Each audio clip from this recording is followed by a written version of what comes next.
पिछले 2 वर्ष पूर्व की बात है। 2020 का चातुर्मास खाते गांव में था। तो वहाँ के बाद हम लोगों का निमाड़ की यात्रा में करीब 800-900 किलोमीटर जाना हुआ। पूरा संघ था, उस समय हम 10 मुनि महाराज थे। तो 52 गजा तीर्थ क्षेत्र पर संघ का प्रवास करीब 20 दिनों तक रहा।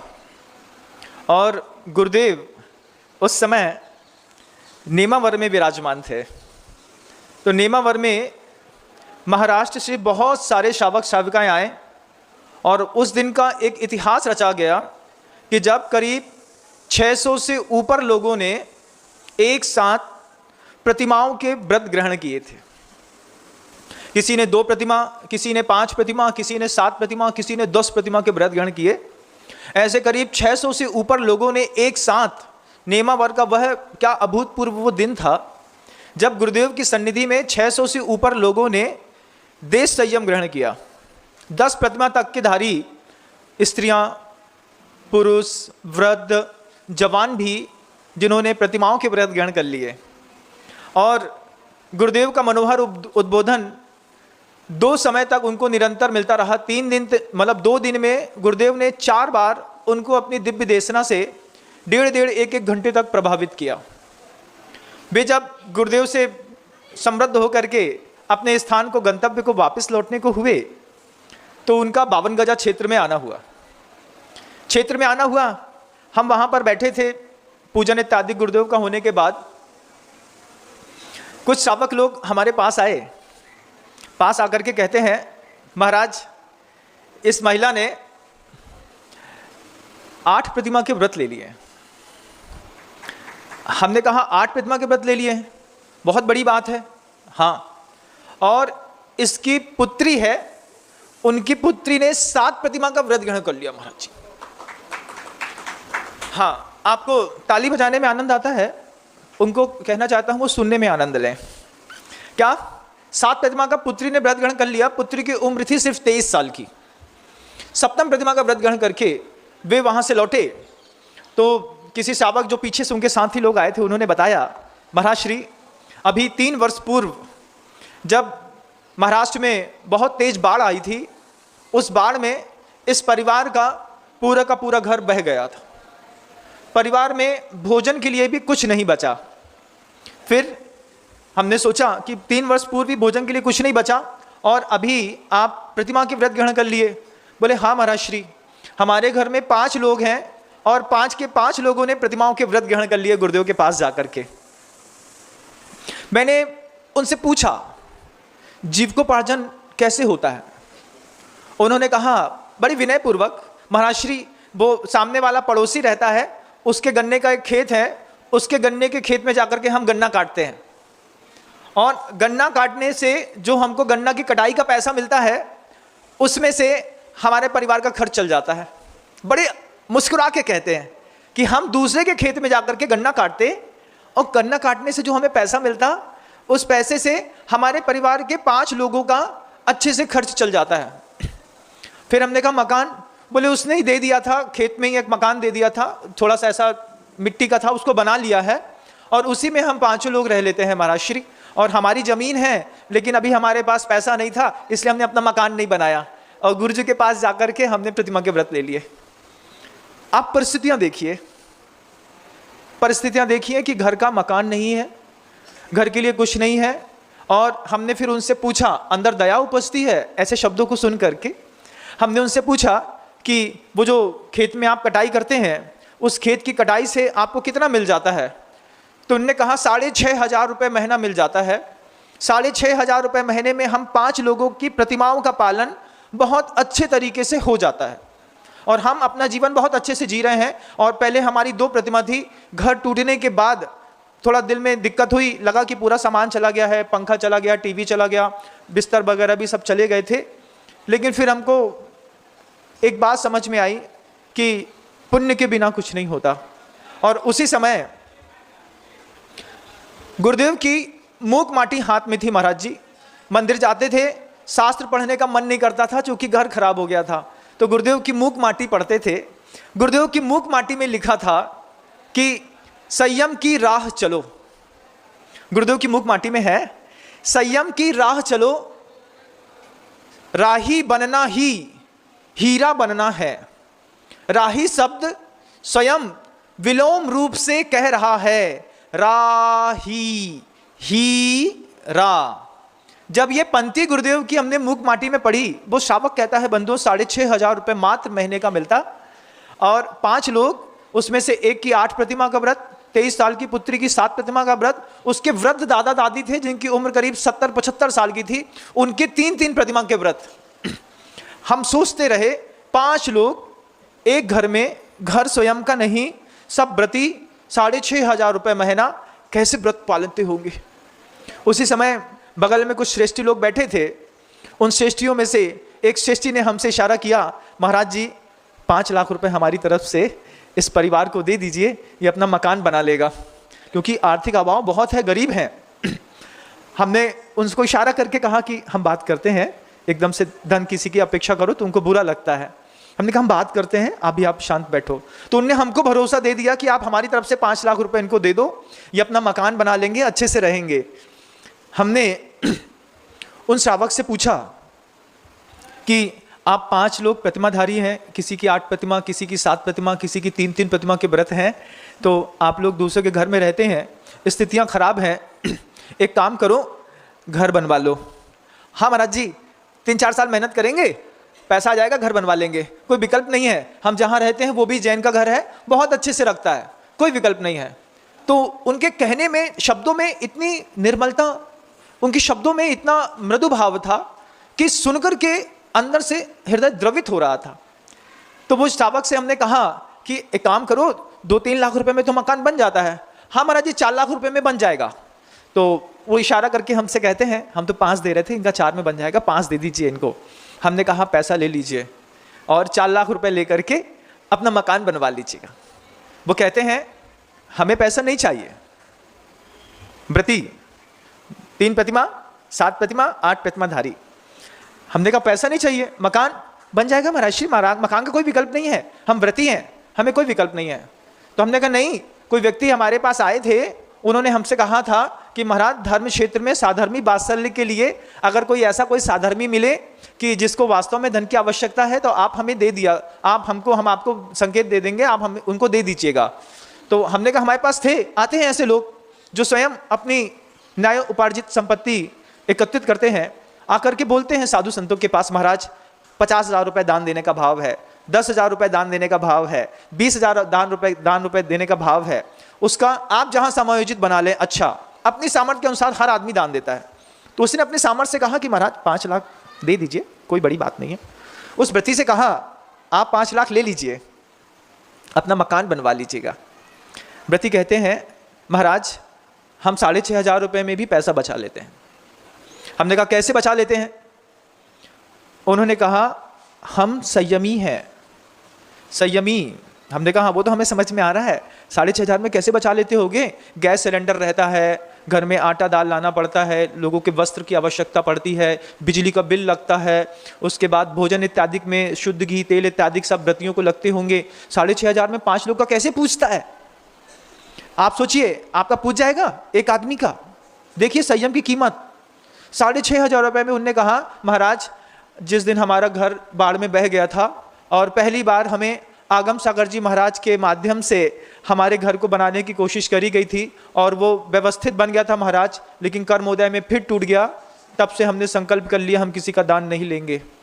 फिर हमने ये संकल्प कर लिया गुरुदेव की मूक माटी पढ़ करके, संयम की राह चलो, राही बनना ही हीरा बनना है। मुझे अपने जीवन को हीरा बनाना था। खूब आकुल व्याकुल परिणाम होते थे महाराज जी जब तक हमारे पास व्रत नहीं थे। व्रत की परिभाषा जैसे हमने श्रावकाचार सुनी, वो हमसे सिर्फ इसलिए बात कर रहा था महाराज जी आपके रत्कर्णक श्रावकाचार की क्लास हम पहले सुनते थे और उससे हमको प्रेरणा मिलती थी।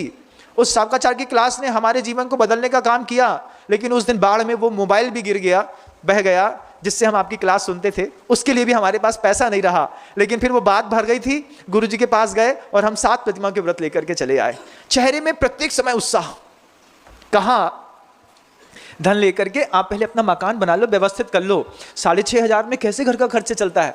बोला महाराज जी जो गन्ना काटते हैं ना, वो गन्ना का मालिक जो है उससे रस निकालता है, तो जो गन्ने की वो जो ठूठ बचती है उसी से जला करके हम भोजन पका लेते हैं, तो हमको गैस वगैरह नहीं लगता।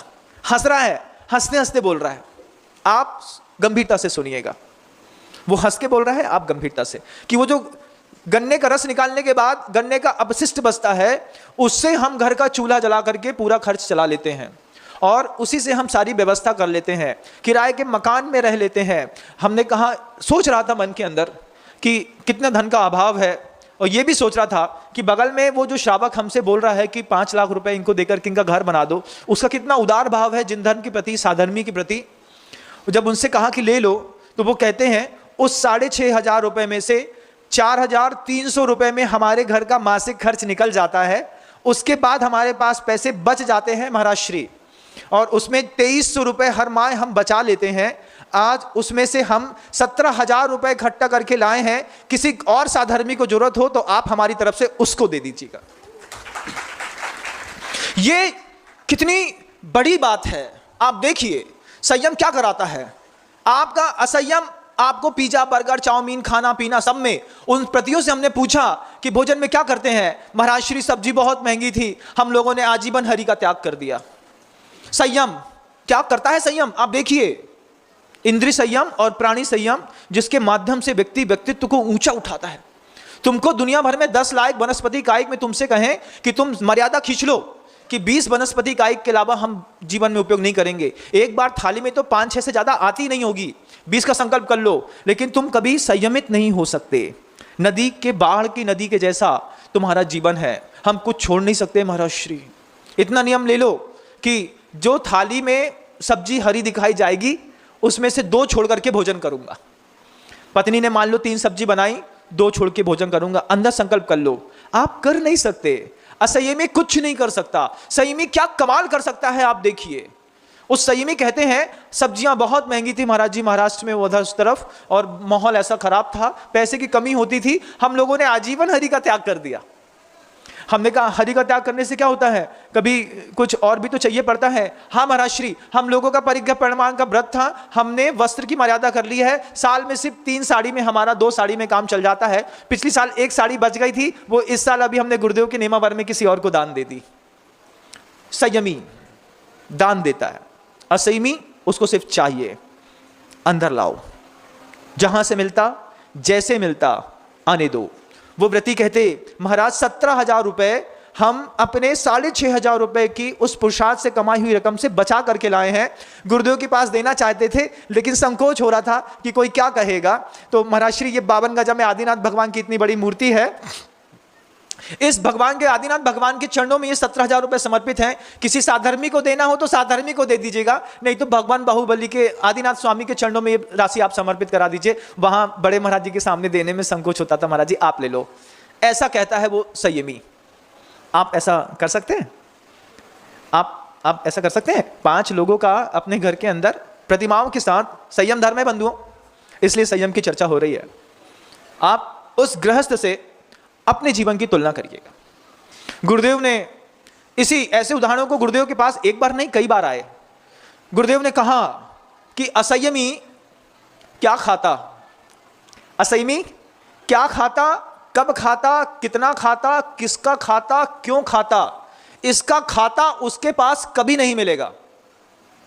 फिर से बोलूं, असंयमी क्या खाता, कब खाता, किसका खाता, क्यों खाता, कैसे खाता, इसका खाता उसके पास कभी नहीं मिलेगा। आप मुनि बन गए हैं, आपको अपने खाने का खाता बना करके रखना पड़ेगा। संयमी को अपने भोजन का खाता बना के रखना पड़ता है। क्या खाता बना के रखना पड़ता है? मेरा इतनी वस्तुओं से मेरा जीवन चल जाएगा। हमने संयम ग्रहण किया, नियंत्रण में आए। यम शब्द में सम पूर्वक, सम उपसर्ग पूर्वक अप्रत्यय लगा करके संयम शब्द बनता है बंधुओं। यम शब्द का अर्थ है नियंत्रण करना या फिर अर्पण करना। इसमें सम उपसर्ग लगाया। सम शब्द के लिए धवलाकार आचार्य वीरसेन स्वामी 14वीं पुस्तक में कहते हैं समीचीन पूर्वक, समिति पूर्वक किसी भी चीज का नियंत्रण करना, अर्पण करने का नाम व्रत है। अब आप सोचिए, इस संयम धर्म के दिन आप बहुत सारे लोग जो मेरी बात को सुन रहे हैं, संयम को एक तप के रूप में मना रहे हैं, पूजा कर ली होगी आपने, लेकिन जीवन में संयम के रूप में आपके पास क्या है? संयम तो कई प्रकार का है बंधुओं। मानसिक संयम भी है, वाणी का संयम भी है, वाचनिक संयम भी है, इंद्रिय संयम भी है, उसके बाद मन का संयम भी है, प्राणी संयम भी है, उसके बाद अपरहस संयम भी है, फिर अपरहस संयम के बाद उपेक्षा संयम भी है, उपधि संयम भी है, व्यवहार संयम भी है, निश्चय संयम भी है। आपके पास कितने कितने सारे संयम की परिभाषाएं हैं अलग अलग। आपके पास कौन सा संयम है? किस संयम के साथ आप आराधना करने के लिए ये 10 लक्षण पर्व को मनाने के लिए एकत्रित हुए हैं? एक बार अपने अंतर मन का संयम टटोलो, देखो कि क्या मेरे पास उपधि संयम है। उपधि संयम एक शब्द है बंधुओं आगम ग्रंथ का, उसमें कहते हैं किसी भी वस्तु का आप प्रयोग करिए, गुरुदेव हम लोगों को भी सिखाते हैं, किसी भी वस्तु का प्रयोग करिए, उसमें राग द्वेष मत करिए। व्यक्ति का प्रयोग करिए, उसमें राग द्वेष मत करिए। क्या आप ऐसा कर सकते हैं घर के अंदर रह करके कि हम किसी वस्तु का प्रयोग तो करेंगे लेकिन उसमें राग द्वेष नहीं करेंगे? एक पेंसिल अगर आपकी टेबल पे नहीं मिलती है, उस पेंसिल से आपका इतना लगाव हो जाता है कि आप बोलते मेरी पेंसिल कहां गई, तुमने क्यों चुराई, क्यों किया, ऐसा किया वैसा किया। आप प्रयोग करिए वस्तु का, उससे राग द्वेष मत करिए। भोजन का भी प्रयोग करिए, उससे राग द्वेष मत करिए। यह बहुत बड़ी साधना आप नहीं कर सकते। आप वाणी का संयम उपयोग कर लीजिए, नियम ले लीजिए, दुनिया में किसी को अपशब्द नहीं कहेंगे। नहीं महाराज, हम वाणी के संयम का प्रयोग नहीं कर सकते। अच्छा, आप मानसिक संयम ले लीजिए। क्या मानसिक संयम? कि वो मानसिक संयम कि हम वैचारिक रूप से कभी भी किसी के अपघात की चिंता नहीं करेंगे। 2 प्रकार की जीवन शैली है, एक चिंता की जीवन शैली है, एक चिंतन की जीवन शैली है। तो जो चिंता की जीवन शैली है वो गृहस्थों की चलती है, और चिंतन की जीवन शैली संयमों के साथ चलती है। आप नियम ले लो, ऐसा संकल्प कर लो, हम मानसिक संयम का प्रयोग करेंगे। जो व्यक्ति मुझे किसी भी प्रकार की विपत्ति में डाले बिना उत्थान को प्राप्त हो रहा है, उसके बारे में मैं बुरा नहीं सोचूंगा। मतलब उस व्यक्ति के बारे में जो व्यक्ति से आपका कोई लेना देना नहीं है। मान लीजिए आपकी किराना की दुकान है, आपके सामने कपड़े की दुकान है, कपड़े की दुकान वाले का कपड़े की दुकान खूब चलती है, उसकी बिल्डिंग पे बिल्डिंग बनती जा रही है, गाड़ी पे गाड़ी आती चली जा रही है, दोनों का व्यवसाय बिल्कुल अलग है। आप मानसिक संयम इतना स्वीकार कर लो कि मैं उसके बारे में उसके अहित का चिंतन नहीं करूंगा। नहीं हो पाएगा। वाचनिक संयम नहीं हो पाएगा। शारीरिक संयम नहीं हो पाएगा महाराज जी।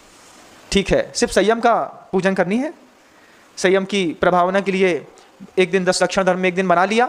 ना शारीरिक संयम है, ना वाचनिक संयम है, ना कायिक संयम है, ना आपके पास देश संयम है। छोटा सा क्या संयम करता क्या है? तो बोले संयम क्या करता है? एक असंयमी होने के बाद कितना शक्ति संपन्न और कितना शांति संपन्न होता है। अगर आपको देखना है तो आप उस हाथी को देखिए कि देशना सुनने के बाद उसने संलेखना ग्रहण कर ली और स्वर्ग चला गया। यह संयम की कीमत है बंधुओं। संयम की कीमत है उस सिंह से पूछिए जो हिरण को फाड़ करके खा रहा था। देशना सुनने के बाद संयम स्वीकार करके तीर्थंकर महावीर के रूप में उसने अपने पर्याय को सार्थक कर लिया। संयम की कीमत देखनी हो बंधुओं तो सुकमाल स्वामी को देखिए कि राई का दाना गड़ रहा था असंयम की अवस्था में। सूर्य का प्रकाश दिख जाता था तो आंख से आंसू निकलने दीपक के प्रकाश से आंख से आंसू निकलने लगते थे। रत्नों का प्रकाश चाहिए। जैसे जीवन में संयम आया उनकी शांति और शक्ति कितनी बढ़ गई होगी। शालिनी पैर खा रही थी, वे शुद्धो हम बुद्धो हम निरंजनो हम का गीत गा रहे थे। संयम की एक ताकत है, जो ताकत संयम के पास है वो असंयमी व्यक्ति के पास नहीं है। और संयम तो आप भी स्वीकार करते हैं, संयमित जीवन तो आप भी जीते हैं, लेकिन संयमित जीवन जीने में और संयम का उत्तम संयम का पालन करने में बहुत अंतर है। संयम धर्म और संयमित जीवन ये 2 अलग अलग बातें हैं। आप जो जीते हैं वो संयमित जीवन है। हमारे यहाँ शुद्ध भोजन बनता है लेकिन मर्यादित नहीं बनता। आपके यहाँ टीवी तो देखी जाती है लेकिन मर्यादा को तोड़ करके दृश्य देखे जाते हैं। आपके यहाँ शब्दों की शैली में मर्यादा से प्रयोग किया तो जाता है लेकिन कभी कभी आपके मुंह से चकार मकार की भाषा निकल जाती है। संयमी ऐसा कुछ भी नहीं करता। क्यों? वो अपने आप में शक्ति संपन्न है, अपने आप में शांति संपन्न है। श्यालिनी संयमी को खा जाए कोई फर्क नहीं पड़ता, असंयमी को देख ले तो मारे डर के भाग जाता है। भैया श्यालिनी तो बहुत दूर की बात है, वो घर को चूहा भी अगर थोड़ी तेज खुखियाता है तो उससे भी डर लगने लगता है। असंयमी भाग लेता है, संयमी कभी नहीं भागता बंधुओं, स्थिर रहता है अपने स्थान पर। विश्वास ना हो तो गज कुमार मुनि महाराज को देख लीजिए, सिर पे सिगड़ी जला दी, चाहते तो भाग जाते, नहीं गए। वृषभसेन मुनि महाराज को देख लीजिए, छोटी सी उम्र में दीक्षा ली थी पिता के साथ। ये कोई 11-12 साल की उम्र के मुनि महाराज थे उस चतुर्थ काल के। क्या हुआ, उष्ण शिला पर बैठा दिया, भागे नहीं। संयमी की शांति और संयमी की ताकत का कोई अंदाजा नहीं। एक संयमी क्या कर सकता है आप देख लीजिए। आपको 12 बजे जब सूर्य चला जाता है उसके बाद भी प्यास लगती है, पानी चाहिए। वो तप्त उर्वी, ततूरी जिसको कहते हैं, उर्वी मतलब धरती, और जब वो तप्त हो जाती है तो उसको तप्त उर्वी को ततूरी कहते हैं। एक अपभ्रंश शब्द है, बदल जाते हैं धीरे, तो तप्त उर्वी शब्द से ततूरी बन गया। जब पैर में ततूरी से बिल्कुल जल रहा हो, उसमें संयमी जो कमाल कर सकता है आप नहीं कर सकते। संयम की कीमत एक बार अपने जीवन में अपना के देखना। तुमको तुम्हारे भोग भोगने के लिए कितना पैसा चाहिए, कितने इकट्ठा करके रखा है। 6,500 रुपए में 5 लोगों का निर्वाह, और रोज के 20,000 रुपए कमाने के बाद भी घर के अंदर ऐसे भी परिवार होंगे इस जैन समाज के अंदर जिनकी मासिक आय कम से कम 5 लाख रुपए के आसपास होगी। उनसे पूछे घर में एक भी व्रती है, 2 प्रतिमाधारी? बोले महाराज हमारे घर में पानी की व्यवस्था नहीं है। क्या नहीं है? पानी की व्यवस्था नहीं है। तुम्हारा पैसा तुम्हारा संयम पालन करने के काम में नहीं आ रहा। असंयम पालन करने के लिए बहुत अच्छा है। अभी जाना है ऑस्ट्रेलिया और न्यूजीलैंड, अरे महाराज कोई दिक्कत नहीं है। हम तो बोलते हैं लड़कों से जाओ घूमो देखो दुनिया समझो सीखो। लड़कों से दुनिया देखने के लिए कितनी बार पिता प्रेरणा देते हैं। एक बार प्रेरणा दी कि दो प्रतिमा के व्रत स्वीकार कर लो, जवानी है, पूरी जवानी व्यवस्थित चलेगी। करोड़पति घरों के अंदर उनका धन धर्म ध्यान में सहायक नहीं है। ऐसा पैसा किस काम का है एक बार जरूर बताइएगा। करोड़पति है महाराज, किसी के घर में 15 लोग रहते हैं, हम सब मिलकर के 5 भाई हैं, 5 भाई की 5 पत्नियां हैं, 20 लड़के हैं, 25 लोगों का परिवार है, खूब पैसा है, खूब गाड़ी घोड़ा है, सब कुछ है, ठीक है। व्रती कितने हैं? संयम कितने लोगों के पास है? नहीं महाराज, संयम तो सोच रहे हैं महाराज। क्या क्या सोच रहे हैं आप? क्या आप उस शेर से, उस हाथी से, उस गिद्ध से गए बीते हैं? क्या आपकी परिस्थिति महाराष्ट्र के उस जैन समाज की उस महिला से गए बीती है? गई बीती है क्या उस जैसी परिस्थिति? 6,500 रुपए में से पैसा बचा करके अपने पूरे जीव को पाजन करके व्रत का निर्दोष पालन करने के बाद वो महिला संयमी कहती है कि 17,000 रुपए बचा के लाए हैं, साधर्मी वात्सल्य में जिसको देना हो महाराज जी आप हमारी तरफ से दे दीजिएगा। ये ताकत जो संयमी की है असंयमी के पास नहीं आ सकती। असंयमी तो महाराज जितना अंदर आ जाए उतना कम है। असंयमी सुबह 8 बजे से दुकान में बैठता है, रात को 12 बजे तक, फिर 12 बजे दुकान बंद करता है, रात के 2:30 बजे तक दुकान दोबारा लगाता है। उसको सामायिक से मतलब नहीं है, अपनी आत्मा से कोई मतलब ही नहीं है। तब गुरुदेव से पूछा किसी ने कि ऐसा क्यों, कि इतना तीव्रतम पुण्य होने के बाद भी इन लोग संयम स्वीकार क्यों नहीं कर रहे हैं? पूछा, गुरुदेव ने कहा संयम पुण्य से प्राप्त होने वाली वस्तु नहीं है, संयम पुरुषार्थ से प्राप्त होने वाली वस्तु है। और आप धर्म के क्षेत्र में सिर्फ एक दृष्टा और दार्शनिक बन करके आते हैं, घूमने फिरने आते हैं मंदिरों में, कुछ सीखने कोई कब कहाँ कैसे आता है। साधु के पास आए, 10 दिन का पर्यवेक्षण बना लिया, सुधासागर जी महाराज के चरणों में बैठ करके आप लोगों ने कितने सारे उपदेश सुन लिए। प्रतिमाओं के व्रत किसने ग्रहण कर लिए? नहीं कर सकते प्रतिमाओं के व्रत, कोई बात नहीं। सूर्यास्त के बाद के अन्न जल का त्याग किसने, कितने लोगों ने ग्रहण कर लिया? नहीं हो पता महाराज। संयमी की कीमत देखनी है, आप देखिए कितने सारे ऐसे लोग हैं जो असंयमी अवस्था में रह रहे हैं, जिनको ब्लड कैंसर हो जाता है, माउथ कैंसर हो जाता है, लंग्स का कैंसर हो जाता है। ये सारे जब डॉक्टर मना कर देते हैं, डॉक्टर बोलते हैं लास्ट स्टेज है, नहीं हो पाएगा, वो व्यक्ति वहां से उठता है, मणि मंत्र तंत्र बहु होई, मरते न बचावे कोई, ऐसा सोचते सोचते उठता है। और फिर बाद में एक ही बात उसको याद आती है, जब दवा काम नहीं आती तब दुआ काम आती है। और गुरुदेव तो इससे भी ऊंचा कहते हैं, जब दुआ काम नहीं आती तब स्वयंभुवा काम आती है। स्वयंभुवा मतलब अपनी आत्मा, उस आत्मा की जो शक्ति है, जब किसी की दुआएं भी आपके जीवन में नहीं लग रही हो तब आपकी आत्मा की शक्ति आपके काम आती है बंधु। उस महिला ने अपनी आत्मा की शक्ति का ऐसा उत्कृष्ट प्रदर्शन किया, बोले महाराज हमें किसी से कोई फर्क नहीं पड़ता, हमारी 7 प्रतिमा है, हम गन्ना काटते हैं, उसके बाद पहले बीच में अपना समाइक कर लेते हैं, भोजन कर लेते हैं, सब कर लेते हैं, और सब बहुत निराकुलता पूर्वक चल रहा है। महाराज जी आशीर्वाद दीजिए, जल्दी हम लोग 10 प्रतिमा के व्रत ग्रहण कर लें। हमने कहा, देखता रहा मैं उसको, हमने कहा साधुओं के जीवन तक से तो लोभ नहीं छूटता, ये गृहस्थ इस तरीके से संयम का पालन करके साधु के मुंह में चांटा मार के जा रहा है। साधु होने के बाद भी कई लोग ऐसे हो जाते हैं बंधुओं, जिनको अपने गृहस्थ अवस्था का आकर्षण नहीं छूटता। हमारी माँ हमारे साथ में रहेगी, हमारे घर के लोग यहाँ पे रहेंगे, उनके लिए ड्राई फ्रूट्स भेजते हैं, खिलाते हैं, पिलाते हैं, पैसा देते हैं, दुनिया भर के पता नहीं क्या क्या तरीके के नाना विकल्प करते हैं लोग।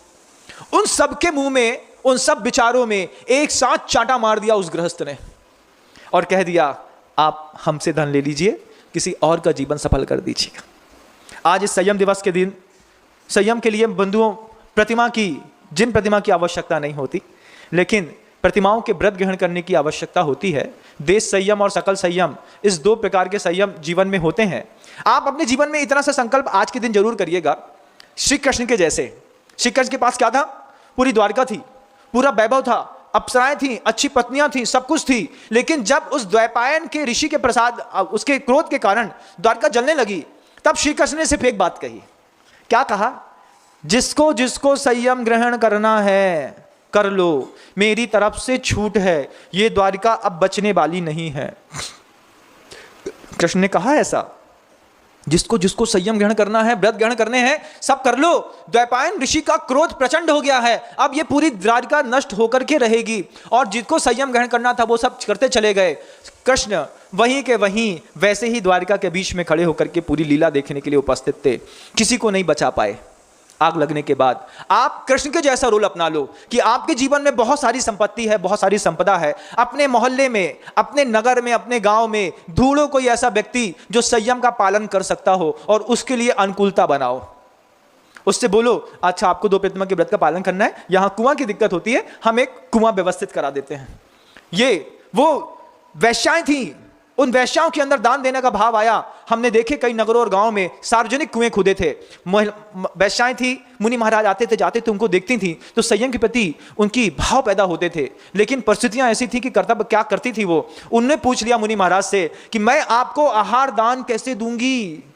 उन्होंने कहा कोई उपाय नहीं है, सिर्फ एक उपाय है। क्या? जिससे आहार बनता है उस जल के स्रोत का निर्माण करा दो।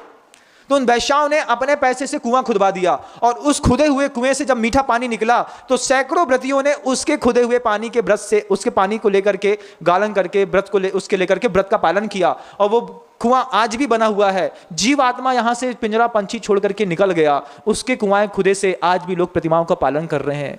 आप अगर प्रतिमा का पालन नहीं कर पाते तो संयम दिवस के दिन इतना तो सोचिए कि जो प्रतिमा का पालन कर रहा है उसकी प्रतिमाओं में हम सहयोग प्रदान करेंगे और सही सहयोग प्रदान करेंगे, झूठा प्रदान नहीं करेंगे। आपने मान लीजिए मर्यादित घी बना लिया और आप अमर्यादित का, आप असहमी है तो मर्यादित घी उठा करके किसी व्रती को दे दीजिए, आप ले लो, आपकी तो व्रत है ना, आपका इससे हो जाएगा। ऐसा नहीं कि गलत काम करके गलत चीज के लिए प्रेरणा देना, ये असहमी का काम हो सकता है बंधुओं, संयमी का नहीं।